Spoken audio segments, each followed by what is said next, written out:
what I'm trying to say is that the rift between the West Coast and the East Coast was a rift of of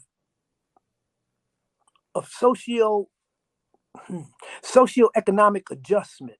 There was a complete difference, and the brothers on the West Coast that started the party, they really had no pan-African consciousness or even black self-identity.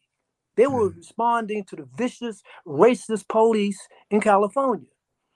And they were responding with their right to defend themselves. And that's what in, enabled me to look at the Black Panther Party and say, well, when I got out of prison, that's what I was going to do. That's where I wanted to be. Because they took this uncompromising stand against these bullies in blue costumes. And if anything, I hate bullies. And I always hated them bullies in blue costumes in South Bronx because I grew up with them. I grew up getting beat in the head, thrown in Fort Apache basement.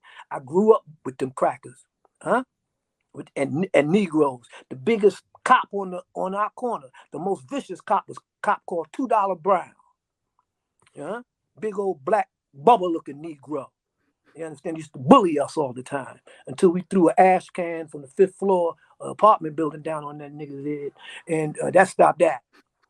You see, but what I'm trying to get at here is that there was always this difference between the cultural and political and black identity of the East Coast and the lack thereof on the West Coast. In fact, they used to call us all pork chop nationalists because we had African names. They lumped us all together with Mama Lama Ron Karanga. The difference, the dichotomy between East and West Coast was reflected in black culture and was reflected in black political consciousness. This is why you see that the first confrontation that the Panthers had on the East Coast were with cultural nationalists. Huh? Was with brothers, if you remember the Betty Shabazz episode, the cultural nationalists showed up with empty guns, not the Panthers. They were on stage. They were,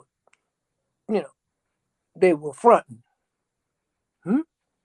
That's what I said. There's certain people who were for real and certain people who were just acting at the time.